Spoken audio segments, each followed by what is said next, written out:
que boda, homoni a la guana, mama queña irawo, Para su ayo, homoni a la guana, mama queña irawo,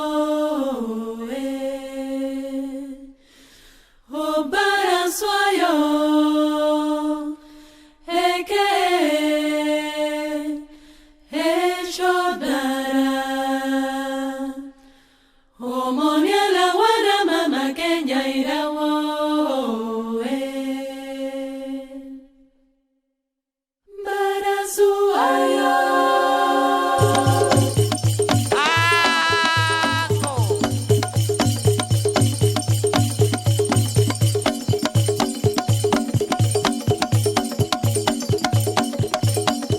danza folclórica porque también el término folclor tiene dos visiones. Está para denominar, en este caso el folclor, como denominación de todas aquellas manifestaciones de la cultura material y espiritual de determinada sociedad, ¿no? Y está también la visión de folclor como ciencia histórico-social, cuyo objeto de estudio es la cultura popular tradicional. Que sí que hablar de danza folclórica y hablar de danzas populares tradicionales es lo mismo. Los primeros africanos que llegaron vinieron con los conquistadores y con los primeros colonizadores. Y venían en muchas ocasiones como parte de los siervos, de la servidumbre que los acompañaba. Y estas personas ya conocían, digamos, elementos del catolicismo cuando no estaban absolutamente convertidas, ¿no?, a la práctica católica.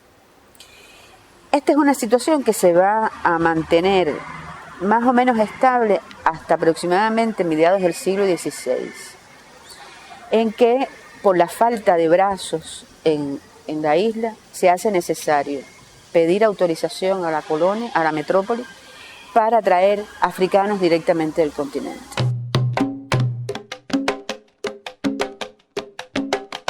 Fueron arrancados de sus tierras natales, de origen, muchos negros africanos en calidad de esclavos, de mano de obra barata tras el exterminio de los aborígenes, de los indios. Y, por supuesto, todos estos negros traían costumbres, hábitos, prácticas religiosas y llegaron a Cuba desprovistos de todo. Este africano que es trasladado directamente del continente, su proceso de acomodo lo tiene que hacer aquí.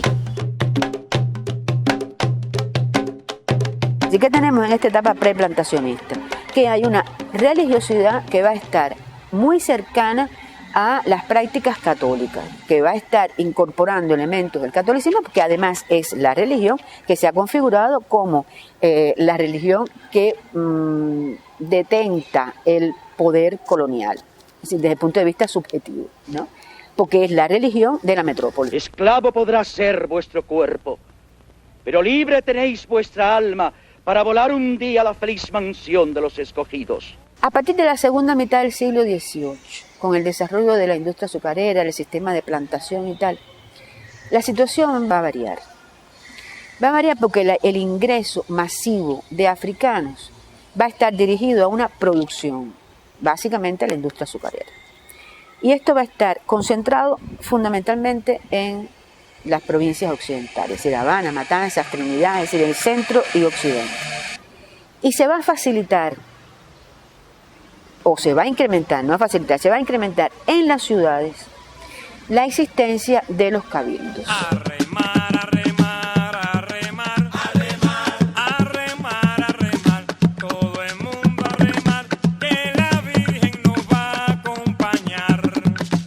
Siempre se dice que el cabildo es una suerte de medio que va a facilitar el desarrollo de esta religiosidad. Eso es cierto, pero el cabildo es un mecanismo de control sobre la población africana y sobre la población negra.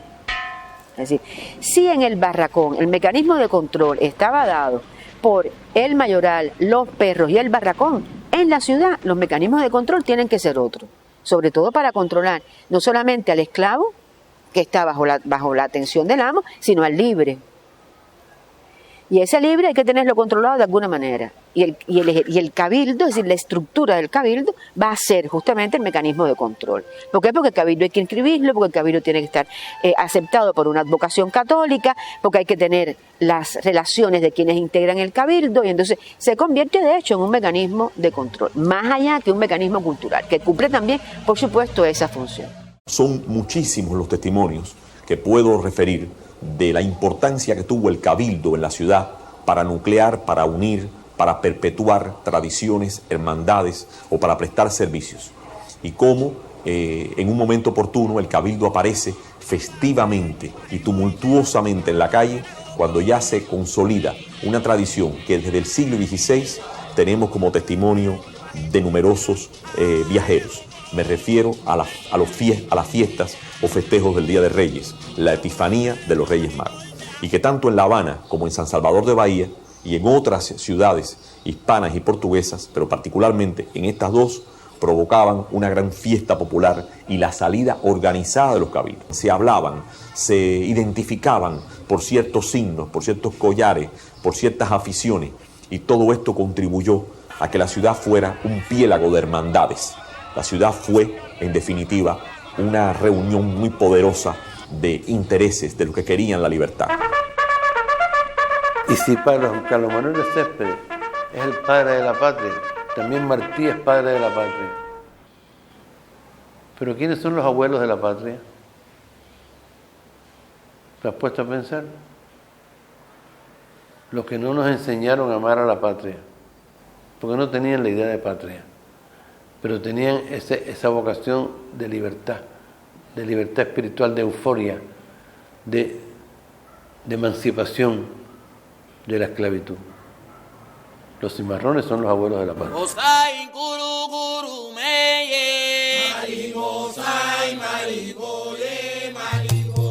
Si llego a salir del monte, ahí mismo me hubieran agarrado. Por cimarrón no conocí a mis padres, ni los vi de siquiera, pero eso no es triste, porque es la verdad.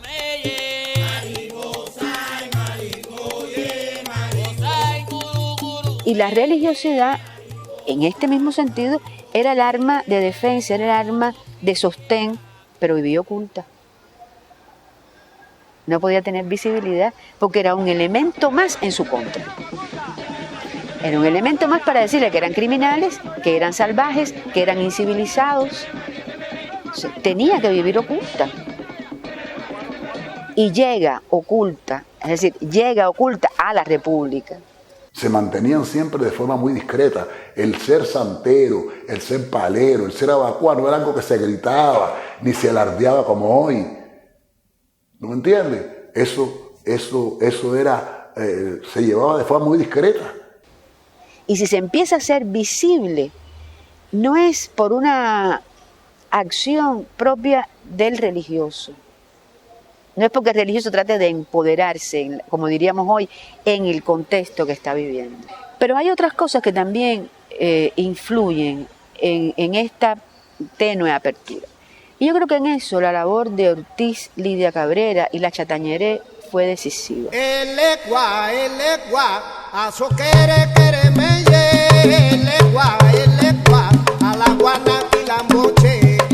El hombre más importante del siglo XX en las ciencias sociales en Cuba, ¿quién fue? ¿Fue Roberto Gramonte? ¿Fue Jorge Mañach? ¿Fue Félix Lizazo? No, fue don Fernando Ortiz y Fernández, gigante, el coloso, que nos enseñó desde un espejo cóncavo a ver todos los lados de la cultura cubana. Para mí el primer descubridor de Cuba. ¿Qué cosa es descubrir a Cuba? Descubrir la flora y la fauna y los pajaritos y las piedras. Cristóbal Colón no descubrió nada porque esto estaba descubierto. El que descubre a Cuba en su profundidad, en su cosmogonía, en su hermenéutica, es don Fernando Ortiz, que dice: el cubano es esto, señores, no se equivoquen. Cuba sin el negro no sería Cuba. Y se lo espetó en la cara a todos los contemporáneos de él. Para su ayo, mamaqueña, para quiñirabo, Cuando Fernando Ortiz habló en el aula magna, yo asistí. Yo que estaba siempre con Tchaikovsky, Beethoven y Juan Sebastián Bach, también me sentí aquel día en el aula magna que aquello era yo. En la que fueron al escenario por primera vez, fue al escenario por primera vez el tambor batá.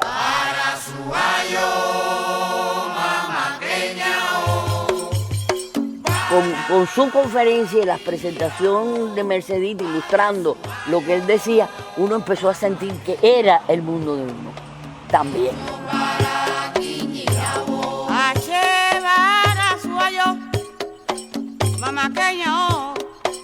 Mi conocimiento del folclore, te voy a dar otra fuente. Los miércoles había un programa de televisión que se llamaba Casino Alegría, que era el principal programa de espectáculo de la televisión cubana, dirigido por Amaury Pérez y con coreografía de Alberto Alonso. En ese programa se hacían estampas folclóricas que bailaba Sonia Calero,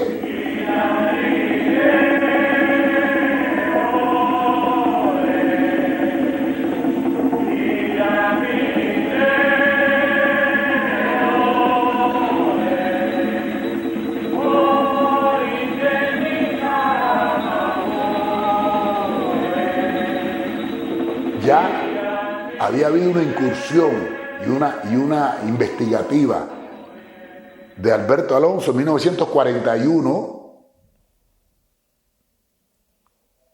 porque él venía tratando de imbricar lo cubano en el ballet académico. Durante muchos años hizo ese trabajo.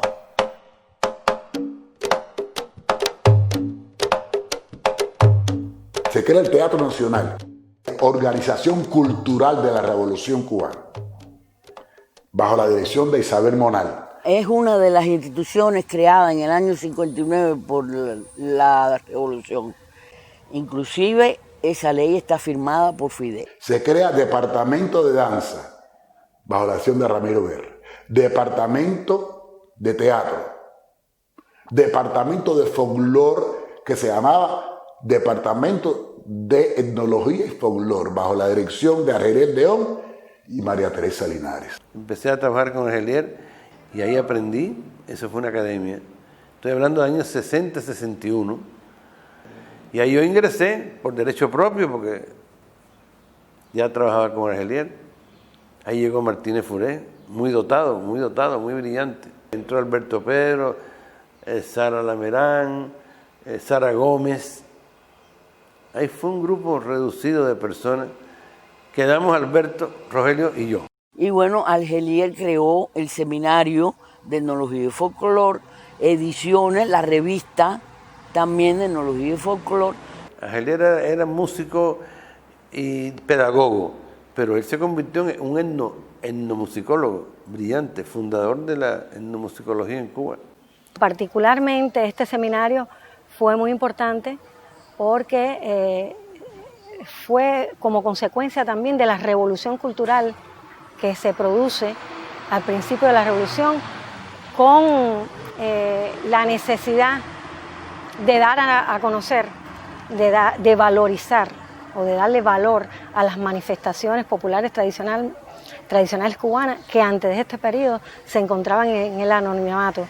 Incluso no eran considerados ni cultura.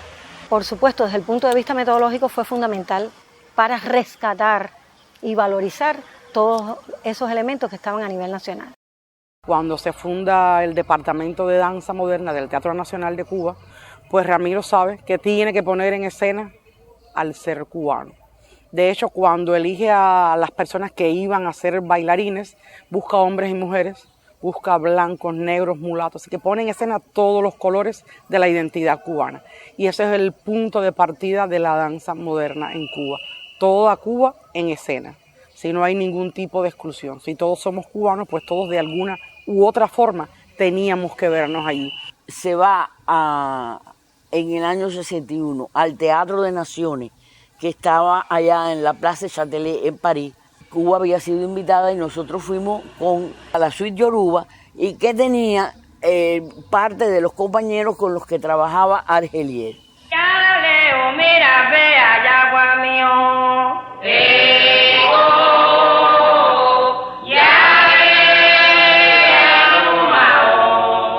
Su nombre lo dice, Swing, porque es una elaboración. No toma el folclore puro y duro de la calle. Ramiro habla de teatralizar el folclore. Es decir, no es el mismo folclore que se baila en las calles de Guanabacoa que el que va a subir al escenario. Una elaboración artística. De ahí que tome el nombre de Swing. Yoruba era el apellido.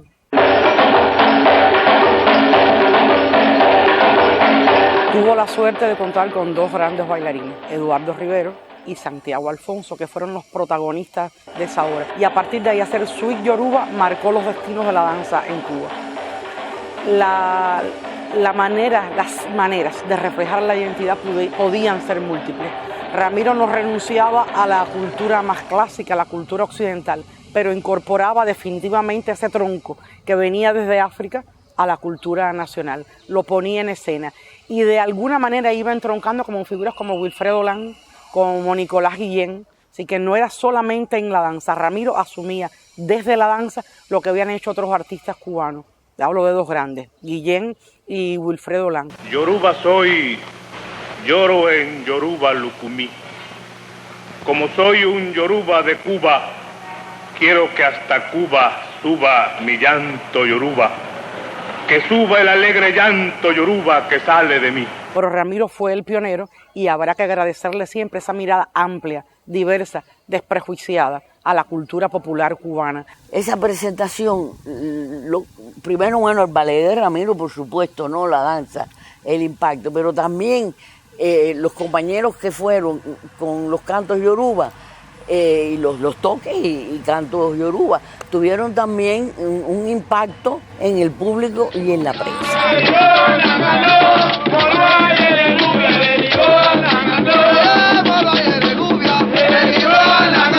Argelier tuvo gracias a Isabel Monal, al apoyo de Isabel Monal, que era la directora del Teatro Nacional, que puso todos los recursos. Argelier creó pequeños espectáculos. Y yo trabajé en esos espectáculos. ¿Cómo? Cargando los cajones, yendo a buscar a los informantes que iban a bailar. Se hizo Yímbula, espectáculo Congo. Se hizo Cantos y Leyendas de Cuba, un espectáculo lucumí, o sea, Yoruba. Se hizo Abacuá. Eso fue un éxito. Estoy hablando del 60, 61.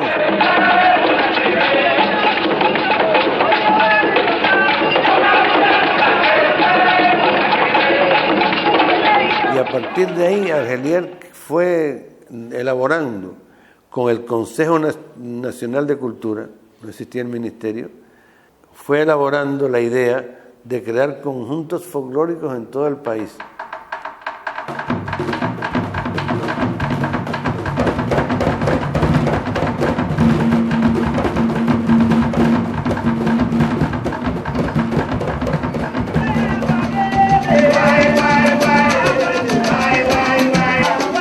Que hay un joven que viene a La Habana que se llama Galí, que vino a estudiar el tambor aquí con Jesús Pérez y empezó a escribir, a tratar de escribir desde el punto de vista del pentagrama la percusión del batá. Yo me percaté, siendo joven, que hacía falta el rescate de mucha percusión del propio Santiago de Cuba y me preocupé también en tratar de rescatar eso. Monté la Carabalí en el folclórico cuando fui segundo director. Cuando Pomares dejó el grupo, yo fui quien lo asumí. Monté la Carabalí, la conga, la tumba francesa y con eso fuimos a La Habana al primer festival de música en el año 1962. Al lado justo del teatro, allí mismo en la Plaza Chatelet, Gilda y yo empezamos a que podríamos nosotros también tener en Cuba un conjunto folclórico nacional. Y ahí empezamos un poco a concebir el proyecto. Cuando regresamos vinimos ya con esa idea y la estuvimos presentando a los distintos compañeros. Pero hubo cierta reacción de un pensamiento hegemónico blanco o blancoide que prefería las danzas españolas que ya existían, estaban más bien compartimentadas, concentradas en las sociedades regionales. Pero sí es legítimo que existan. Es legítimo que existan las danzas españolas, pero no transculturaron, digamos, a los estratos de la música popular. ¿Me explico? No se produjo el proceso de simbiosis, ¿comprende? Y que no transculturaron a las danzas africanas. Mucha gente pensaba que eso era, bueno, como en la época de Fernando Ortiz, que eso era dar un paso atrás, que era regresivo.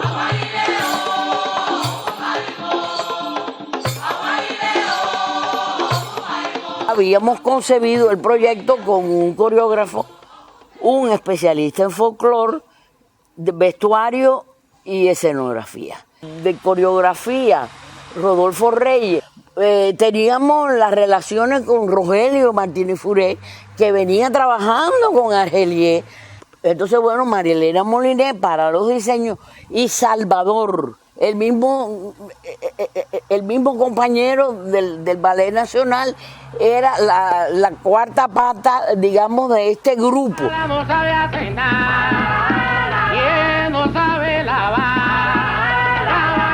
El folclórico nacional marcó una impronta desde ese momento hasta el día de hoy. Recoger todas las tradiciones, todo el imaginario de la cultura popular y llevarlo a escena fue importante. Todo ese saber popular subió a escena.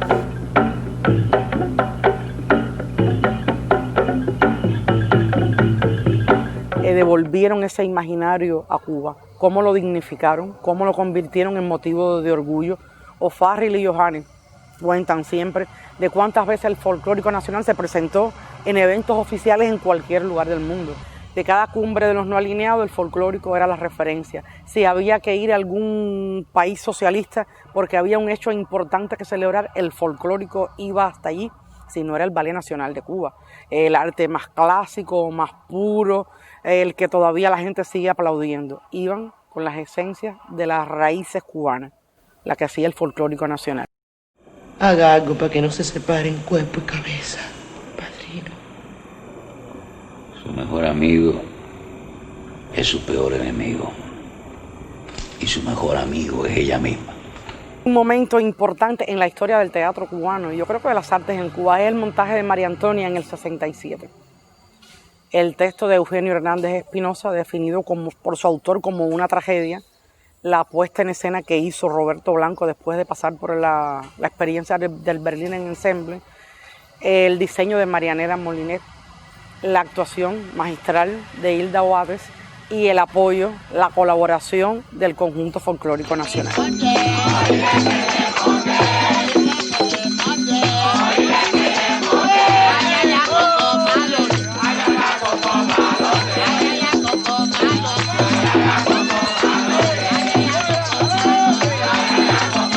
Realmente a mí me gusta mucho el trabajo que yo empecé a desplegar después que ya yo fui primera bailarina, que ya tuve esa experiencia. Me dediqué a acompañar a todos los grupos del país, desde Isla de la Juventud hasta Baracoa. Me cogí las provincias para ayudarlo a crecer y la primera fue Santiago, el segundo fue Guantánamo.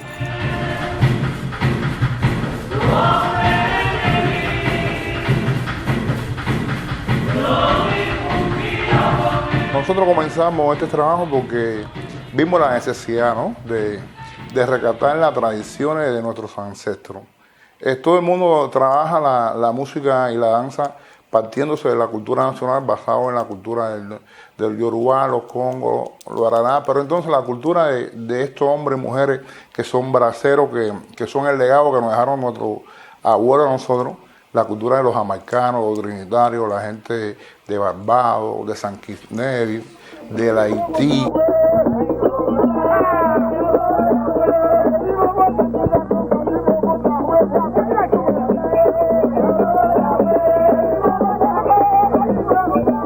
Y en la escuela de arte, cuando estudiamos nosotros, hace más de 30 años, nosotros aprendimos de la cultura occidental, ¿no?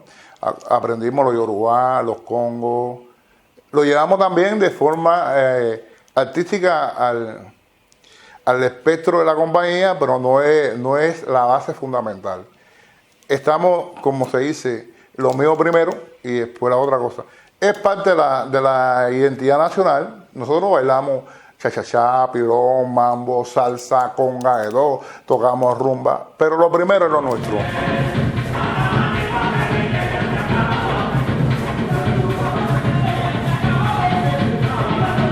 La provincia nuestra sí es rica en la cultura tradicional popular. Nosotros tenemos mucho foco, cuando hablo de foco, ya estoy hablando de personas que son totalmente religiosas, que mantienen viva todas sus raíces, todas sus tradiciones. Una de las cosas que ha tenido, que siempre se ha respetado y me ha dicho Martínez Furey, que es que yo mantengo las tradiciones vivas de la cultura de Ciego de Ávila.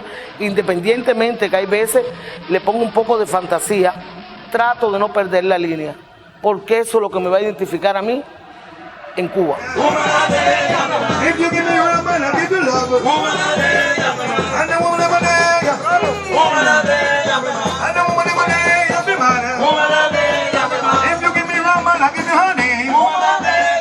Independientemente del aporte que se le aplica a las obras, diría que se cuida, se protege la línea.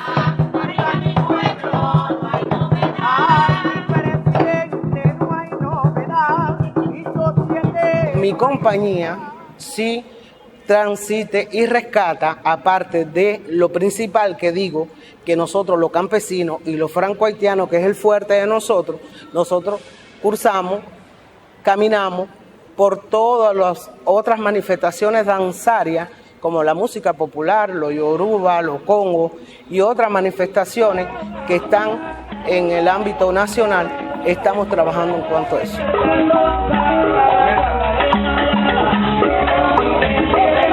Nosotros estamos ubicados en el centro del país y por lo tanto llegan dos vertientes, la cultura oriental y la cultura occidental.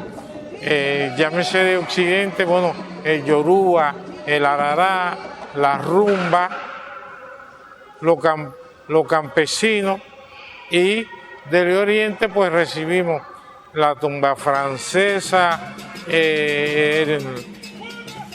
los ritmos haitianos, los ritmos caribeños, y todo eso hace que en la cultura trinitaria sea un verdadero ajiaco.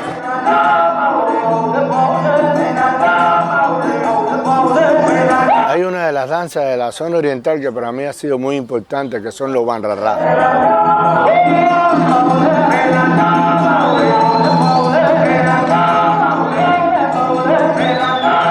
¿Por qué los banrarrá son importantes? Esta danza es la danza más espectacular que tiene la isla de Cuba. Eso no lo dijo Rogelio Martínez Furey en una conferencia que lo vi y me quedé cuando él vio, o sea, los bandos, todas estas danzas, los machetes. ¿Por qué? Porque hay un juego de candela impresionante, se levanta la mesa con la boca, o sea, se sube una mujer, el juego de machete, el juego de bandera. Por eso los banrarrá son espectaculares, unos coloridos espectaculares, y casi es una de las danzas que yo veo que según está casi en el foco, se llevan en el mundo del espectáculo. Se callamos el sila, se callamos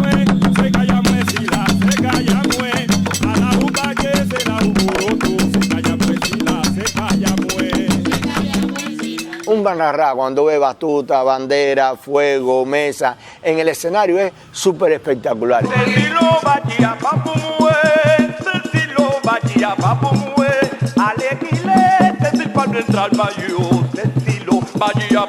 Pero dentro de las danzas populares tradicionales hay diferentes clasificaciones y tienen que ver con su dimensión simbólica.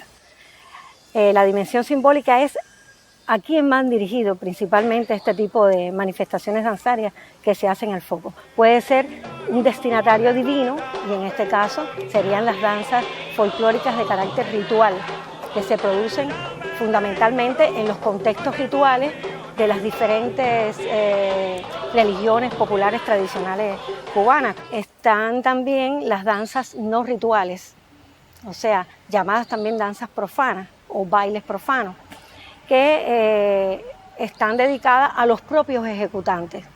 Este es un contexto donde se produce estas manifestaciones diferentes. Generalmente son fiestas dedicadas a la simple diversión, para el disfrute de esos propios ejecutantes. Por eso yo tengo esa visión también de diferenciar entre lo que es danza y baile a partir de esta dimensión simbólica que te estaba hablando y a partir también del contexto donde se realiza ese tipo de manifestación. Por tanto, en los contextos no rituales tendremos los bailes, que ahí entran también los bailes campesinos, los bailes sociales o de salón cubano. Cuando hablo de sociales o de salón, generalmente conocidos como bailes populares, desde la contradanza, la danza, el danzón, el son, el mambo, el cha-cha-cha, el casino. Son manifestaciones que el contexto es el salón de baile. Y dentro de esos bailes profanos están también los bailes de salón como una diferenciación de esos bailes profanos. Y están, digamos, los bailes llamados también tradicionales, que lo mismo pueden ser campesinos, o tenemos un caso de baile profano que es también la rumba, que es un baile popular tradicional con sus propias características, todas las que pertenecen al complejo de la rumba. El complejo de la rumba. El complejo de la rumba es la representación más genuina de lo profano como elemento de síntesis de todo el aporte africano, español y de todos los componentes que han hecho la cultura cubana. Esa es la rumba.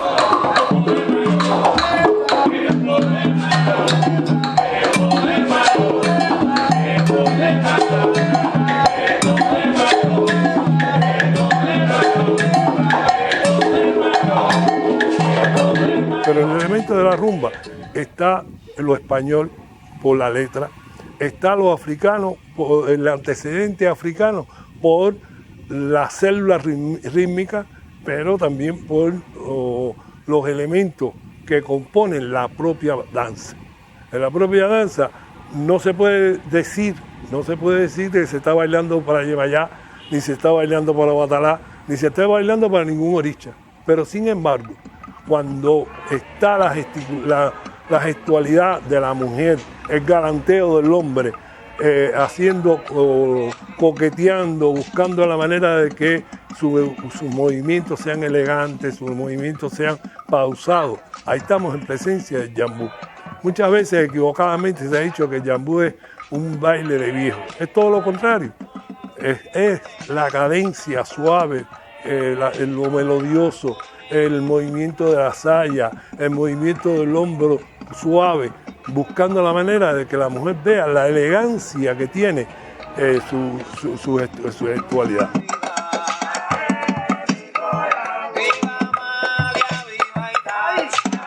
El guaguancó es un baile de una rivalidad amorosa, una rivalidad de coqueteo, una rivalidad entre el hombre y la mujer.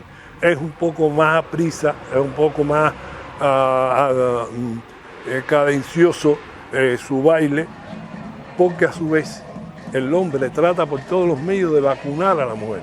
¿Qué cosa es el vacunado? El vacunado no es más que un movimiento que va dirigido del hombre hacia la pelvis de la mujer. La agilidad, la destreza, la picardía que tiene el hombre en momentos determinados de entretenerla y ella quitarse con un movimiento de la saya, con un movimiento del cuerpo ladearlo, ya está evitando por completo aquella cosa simbólica que con el brazo, con la cadera, con el pie es lanzado hacia la pelvis de la mujer. Ese es el guaguancó.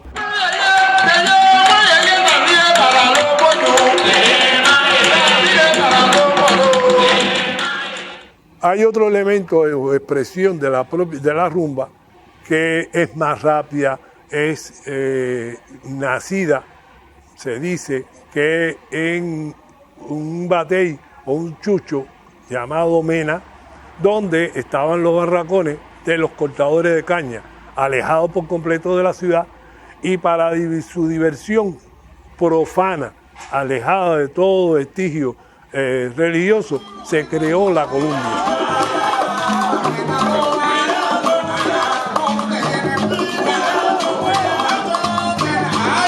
Está entre el bailarín, como decía, y la percusión, y el percusionista y el bailarín. El percusionista tocando con sus golpes percusivos los movimientos y la gestualidad que hace el bailarín. Y el bailarín a su vez, con su gestualidad y su movimiento de todo el cuerpo, pues hace o trata de marcar los movimientos de la percusión.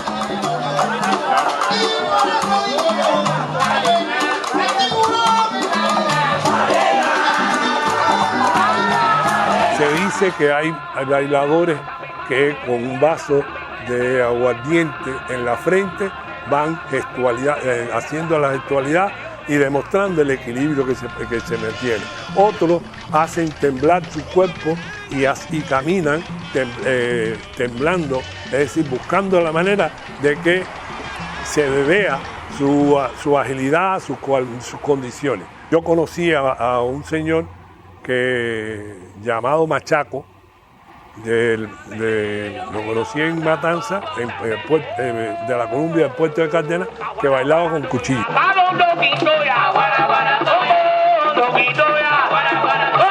Otros han llegado a bailar hasta con machete, haciendo galas de la destreza que se tiene con la agilidad y la rapidez del baile de la Columbia, y a su vez bailar con cuchillo, bailar con machete.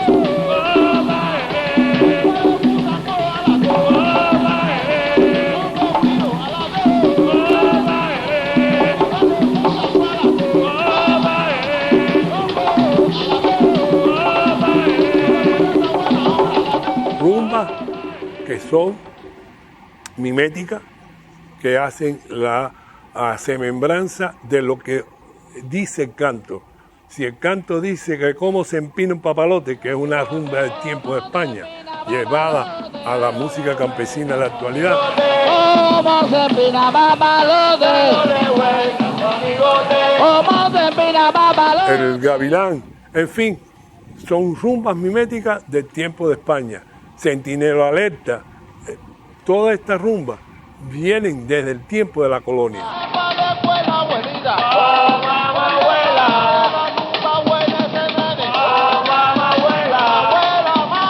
Mamá Abuela es una rumba del tiempo de España que lo que hace es escenificar la rivalidad entre el niño que es majadero, que lo que quiere es tocar los tambores y no ir a la escuela, y la abuela que viene a ver el rumbón y se encuentra que el niño está y al final la sacan a bailar y ella rumbea como el primero. Ya te he mencionado 3 elementos que por línea general se dice que es el complejo de la rumba. Sin embargo, nadie menciona, y yo creo que esto es importante, que la conga también forma parte del complejo de la rumba. Porque cuando tú analizas el baile, cuando analizas los cantos, cuando analizas los toques, te das cuenta que tiene la misma estructura, solista, coro, y el paso del arrollado es el que para mí es un baile nacional.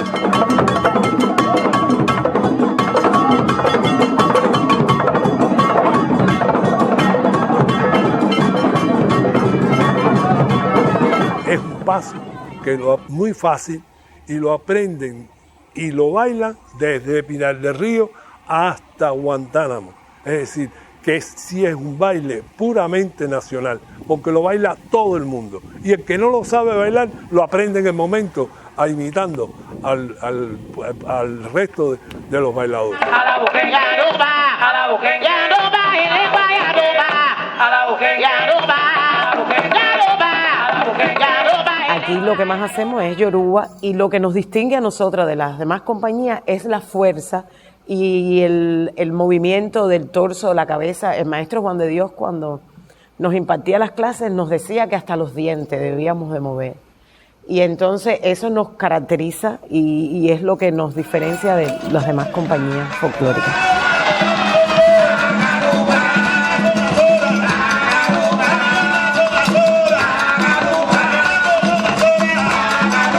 Dentro de las danzas congas hay 3 danzas fundamentales. Están las danzas profanas, o en este caso vamos a hablar específicamente de la yuca como danza profana, pero están también las danzas rituales, como es el caso del palo, como es el caso de la macuta.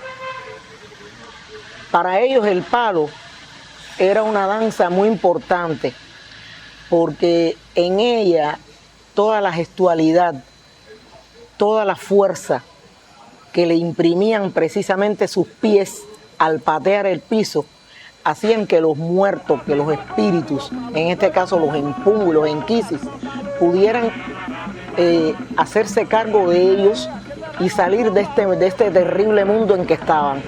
Esa gestualidad era fundamental dentro de este tipo de danza. Al igual que en la macuta tiene una fuerza muy importante para ellos también, porque eran capaces, por mediación de esta danza, de entrar en estado de trance. Y precisamente el hecho del trance era un hecho fundamental, porque hacía posible que ellos pudieran comunicarse con todos los que ya habían fallecido, con todos los que ellos imaginaban que los podían ayudar. Y por eso esa gestualidad tan importante de aguantarse la cabeza en el momento que el muerto está queriendo apoderarse es tan importante. La danza de palo es la que siempre primero nosotros enseñamos porque es la danza que enseña a patear el piso. Y se patea el piso con los pies descalzos, los pies siempre tienen que estar desnudos. ¿Por qué? Porque es la forma en que los empungos y los enquisis entran a través de los pies hasta la cabeza. Y los brazos se mueven aparejados con los pies. Muevo el pie derecho, muevo el brazo derecho. Pateo siempre con el mismo pie y el mismo brazo. Esta danza de palo es muy sencilla porque tiene un mismo movimiento en los pies. Tiene después un movimiento que es como una subdivisión del tiempo, pero también es muy sencillo porque se hace dos veces con el mismo pie. Y siempre el movimiento de los hombros ayudando a esta danza. Siempre, siempre sereno.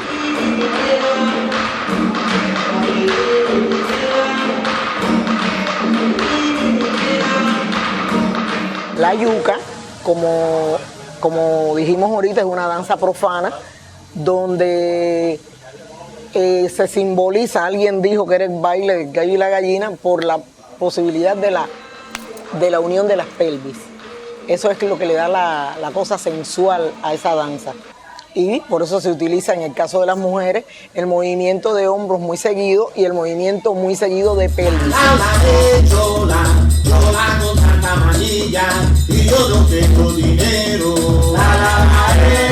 Hay una danza que generalmente nadie habla y es una danza que ahora hay algunos grupos que han querido hacer algo con ella y es la danza de maní.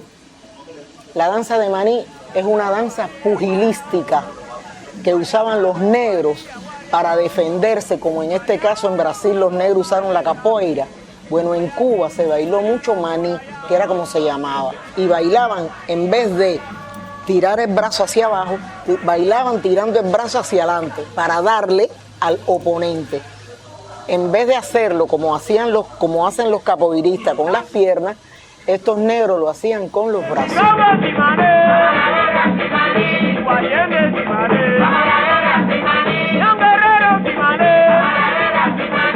Para mí es muy importante el ritmo de la música como espectáculo.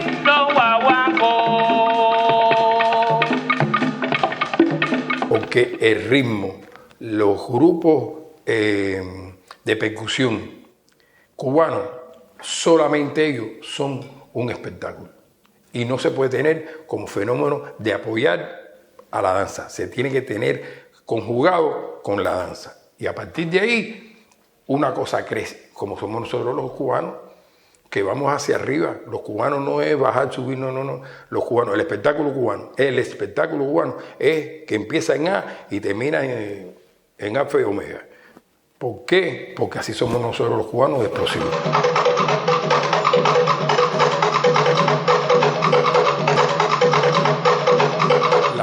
materia trae consigo un ordenamiento de santos, orichas, de pasos en sus danzas, que es lo que nos queremos referir, que cada uno de ellos simboliza los elementos de la naturaleza.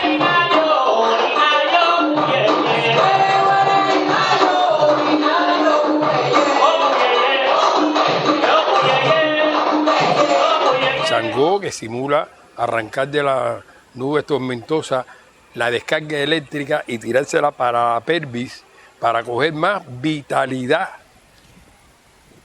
Y eso trae consigo un símbolo, porque todos los hombres queremos ser viriles hasta después de muertos.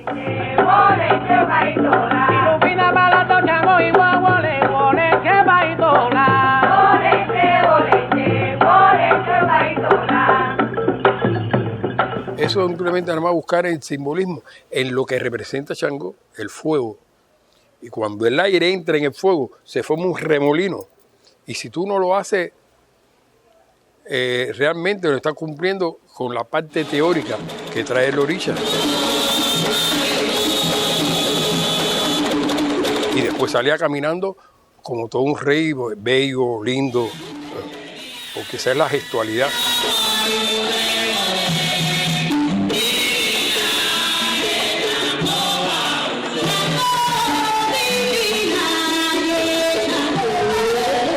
Changó es dueño de los guatanes.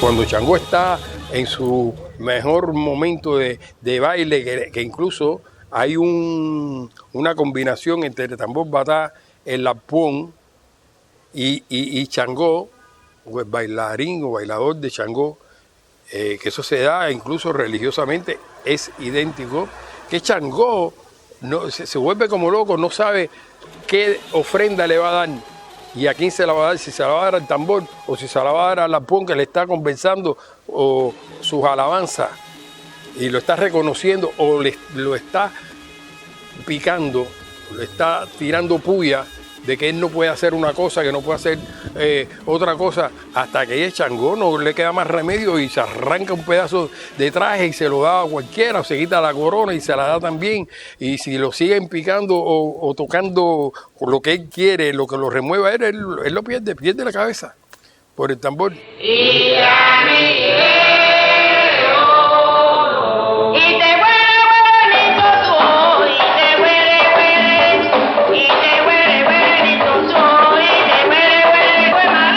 Vamos por Ochun, la otra diosa, que en sus pataquines hay millones de semblanzas, siempre va a tener como símbolo la dulzura gestual y por ende corresponde a la dulzura de la miel de abeja.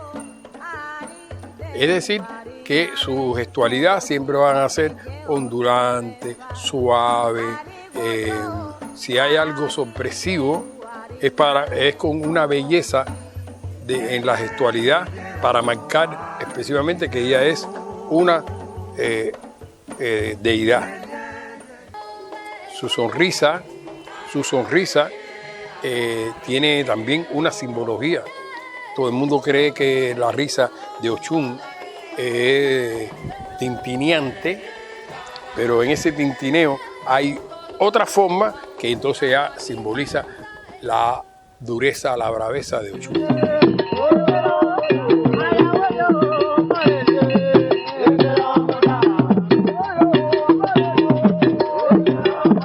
Un íreme es como un muerto, el espíritu de un muerto que viene a los plantes a ver si todo y a constatar que todo lo que se hace está correctamente realizado. Ven cama, ven cama, a soy un cañuero así. Existen varios íremes en correspondencia con la cantidad de plaza, el placerío que tenga una potencia. Hasta alrededor de 20 y tantos íremes, porque ya le reitero que cada plaza puede transformarse en íreme. Los íremes se caracterizan por el colorido de su vestuario, a excepción de Anamangui, cuyo traje es negro con unas tibias, porque Anamangui representa la muerte, el IREME funerario que viene el día que muere algún hermano. Pues una danza ritual mortuoria que simboliza el dolor que siente ese antepasado, y los abacuá por la muerte de un hermano. El IREME es un ente netamente puro. El IREME es un ente netamente puro y que no permite la impureza del ser humano o sea, cerca de su cuerpo.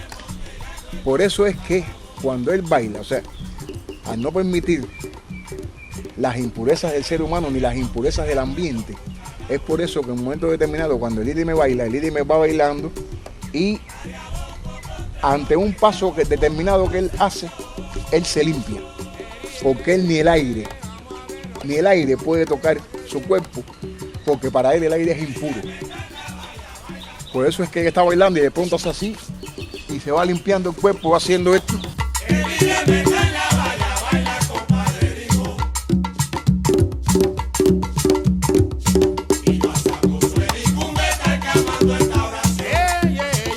El IREME es un ente que, bueno, es ciego.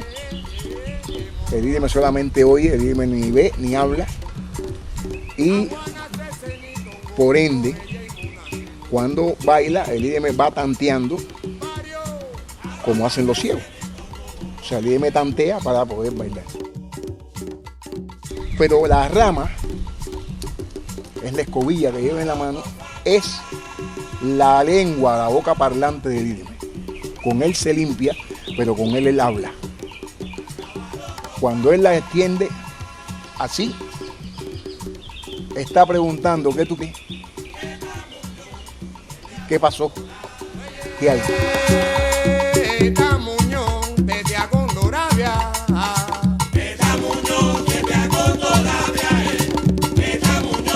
Cuando él hace esto y la vida hacia él,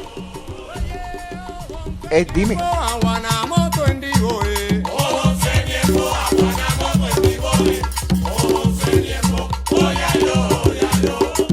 Cuando hace esto y hace así, no te oigo.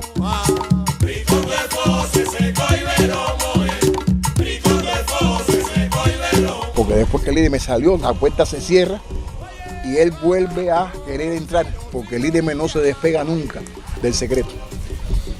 O sea, el IREME lo obliga. Cuando él ya está afuera, ya se quedó afuera.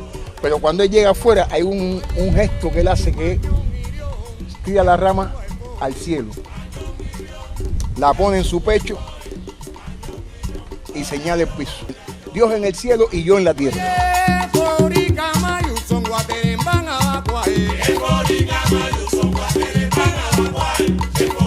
Es una danza ritual, muy simbólica. La danza del IREME tiene un caudal artístico, comunicativo extraordinario.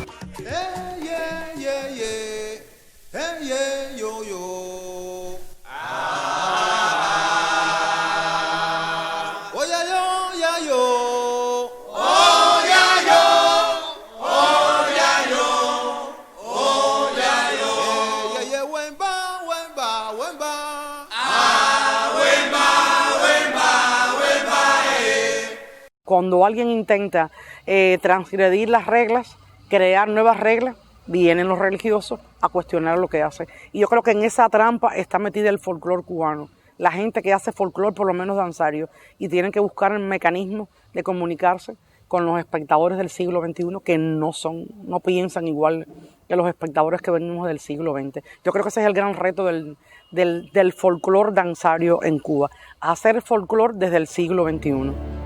Todavía hay prejuicios con la presencia africana en la cultura cubana y todavía hay resabios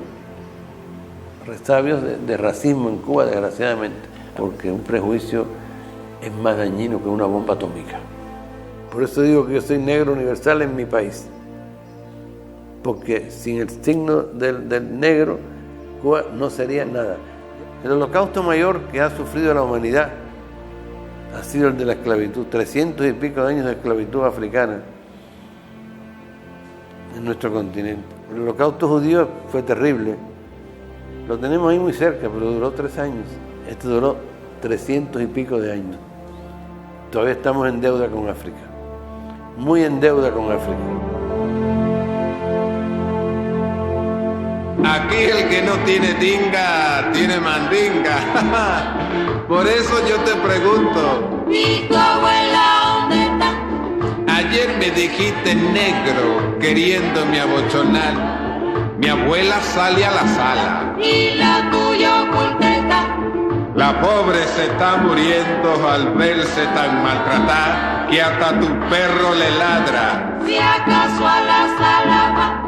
Y bien que yo la conozco, se llama Ciña Tatá. Y tú la escondes en la cocina porque prieta de verdad.